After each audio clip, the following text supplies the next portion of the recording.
Hey, Bill, I wanted to tell you about this cool listing that I had the opportunity to stage.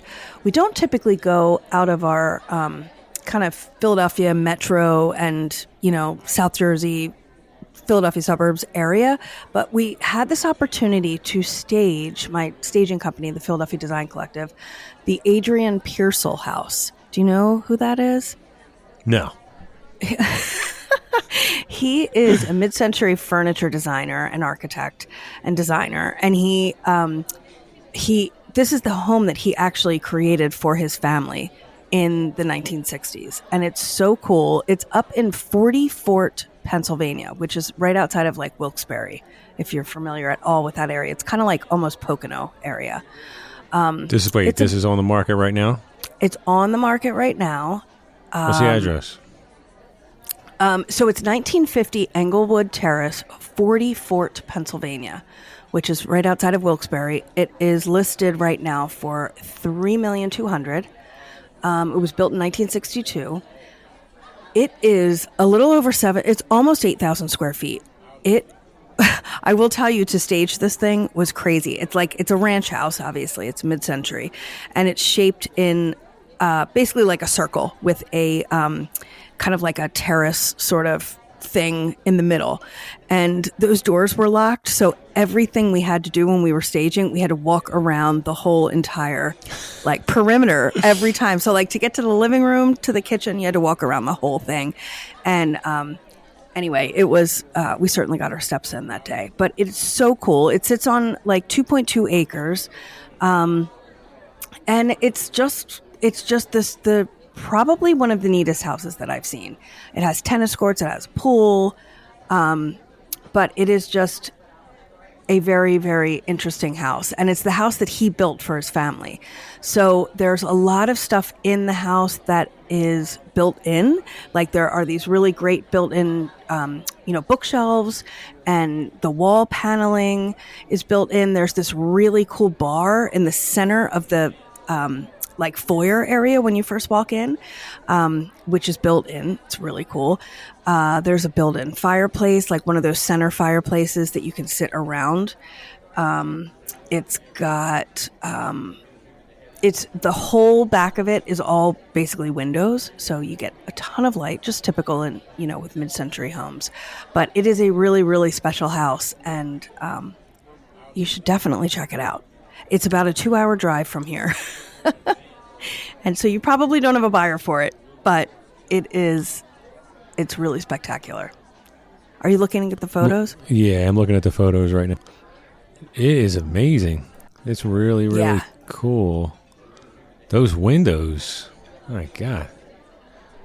The floor to ceiling windows.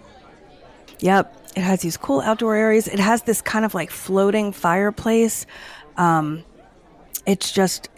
It's really pretty awesome. But it's just one of those one in a million type of homes with such a rich, provenance and heritage that it's worth trying to take a look at. And it is on the market now. Again, it's $3.2 million, and I really suggest you try to get up there to see it if you can. It's just kind of a really special home, and we were so excited to have been asked to stage it. The way that we got connected with them is I went to a real estate conference in Boise, and there is a real estate brokerage out there that specializes in just mid-century homes. Believe it or not, in Boise, there are a ton of mid-century homes. So they specialize just in those. And they do some marketing for those kind of homes elsewhere. If they exist in other states, they'll find an agent to list it, and they'll do all the marketing. So I had met them at this conference. They knew that I had a staging company and that I liked mid-century, and so they reached out, and we kind of connected on this, and it was just such a cool opportunity to be able to get inside this house and spend a couple days there staging it. I was going to say, how long did it take? So you were up there a few days? What did you go up with, trailers of furniture? We actually managed to fit in a truck. Billy and I did this one, just the two of us. So it was a lot of work. I mean, it was really, really a lot of work. But the owner provided some furniture, so it was more of a restyle than a full full on stage. They had some stuff there, but we had to bring all the accessories, all the rugs, all the lighting, all that kind of stuff. And it was, it was just a blast. It was one of those really cool moments to be able to kind of be in a home that's so special. And there's a couple of those. I kind of wanted to mention that there are a few of those floating around right now. There's another one that we also had the opportunity to stage that's on the market. It's listed actually by Lavinia Smirkanish of Compass in our main line office, and it is 417 Hidden River Road. It's in Penn Valley on the main line. It's priced only at $870, and it's another really cool one. This one the architect was Louis Kahn, and that's another one I would definitely check out. It's called the Shapiro House, and are you looking at that one? It's got these kind of wood ceilings and what's the address? 417 Hidden River Road.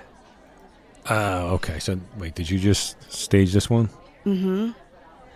Oh, you did? Yeah. In these photos? Yeah. Yeah, it's pretty cool. It's another really good one. This totally feels like a cabin. It's got tons of wood. Yeah, it feels like a Pocono cabin. I mean, it's beautiful. I mean, it's not, it's not like a shack cabin. No, I mean, not at all. It's your upgraded luxury, wood everywhere from, all over the ceilings too. Yeah, it's really cool. It's a ranch, but it has the lower level as well. So it's kind of 2-story, although it's a ranch, but it's really, really special. This is a cool one. That is cool. That's really cool. Yeah, the Adrian Pearsall house reminds me a little bit of the listing that Joe Morrison on our team had last year, which was M. Night Shyamalan's childhood home in Wynwood. Yeah, we were all there. Yep, we were all there. We did a photo shoot there, right? We did a team photo shoot there. We did.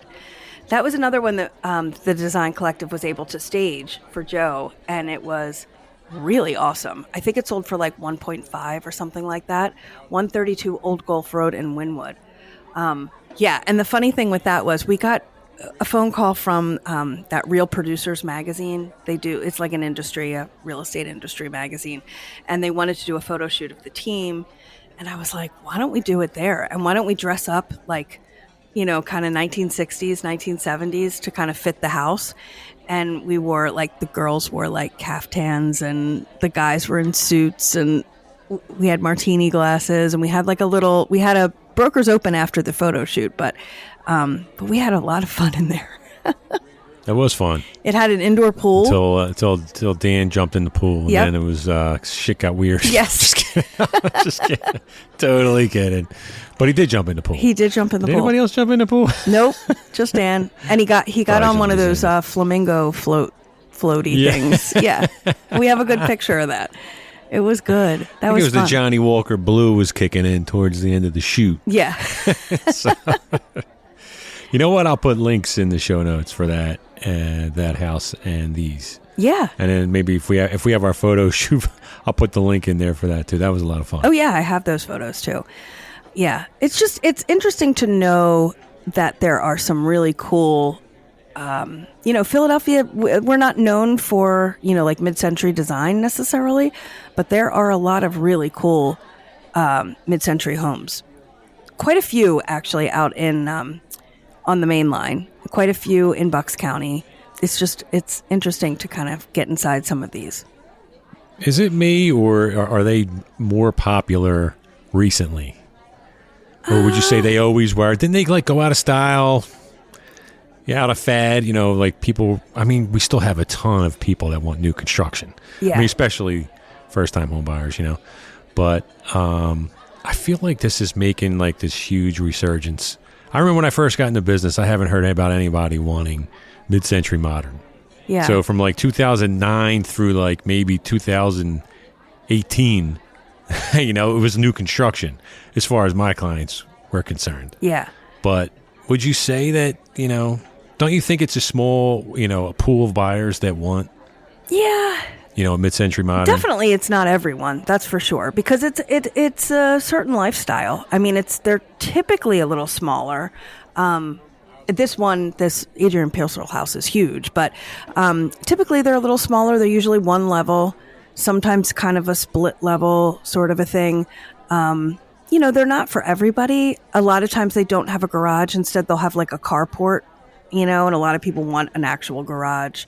So it's just a different kind of vibe, but I think there's always people that want them. I think they're always, I had a listing on Arden Road. I remember it was in, I guess, Gulf Mills, West Conshohocken kind of area. And I just remember there were a couple along this road, and they almost look like Pocono cabins, but they're, one level. They're Robert McElroy was the one who designed all of those. And at the moment it hit the market, like everybody was reposting it. Everybody was so excited about it. So I feel like there's always kind of a market for that, but I don't think it works for every buyer. I think there's a lot of people that admire mid-century architecture, but I don't know that they think they could live in it. Or they don't feel like they could pull it off. Yeah, or that. You know what I mean? Or Like that. I feel like like that's cool to look at, but I just like my regular new construction, modern. Yeah. I think most people want modern. Yeah. But I do like these houses are gorgeous. I mean, I would live in any one of these. You want to give me the $3.2 million? I'll take it. Yeah. As long as I don't have to pay for it. As long as you want to live if you want to live in Wilkes-Barre. Hey, you got that much square footage. Who cares? Yeah. I don't want to leave the house. Yeah. Got my own tennis court. What the hell do I need to do? It's the funniest street, too, because it's in this town called 40 Fort, which is a cute little, kind of 40 Fort. working class F-O-R-T. town. I never even heard of it. 40 Fort. Yeah, it's right. It's right near like Wilkes-Barre, Scranton, that kind of area. Northeast PA, kind of Pocono, on that like outskirts of the Poconos. But you go down the street and it's like just like all these like nice modern like kind of modest homes, and then you get to the end, it's like a cul-de-sac, and at the end of the cul-de-sac is this house. So I bet everybody in the whole neighborhood is like, what is the story with that house? It just doesn't fit anything in the neighborhood. So it's definitely a little out of place, but it's really, really cool. I'm sure the agent met all the neighbors doing an open house there, right? I'm sure. Who's not going to go? I'm sure. Oh my God, yeah. All right, Kristin, this has been a lot of fun. I'll put those links in the show notes, but this coffee break is over. We got to get back to work. We do have to get back to work, but if anybody wants to see any of those properties, they are on the market, so give us a shout. We're happy to show them. All right, Kristin, I'll see you at happy hour. Okay, see you at happy hour.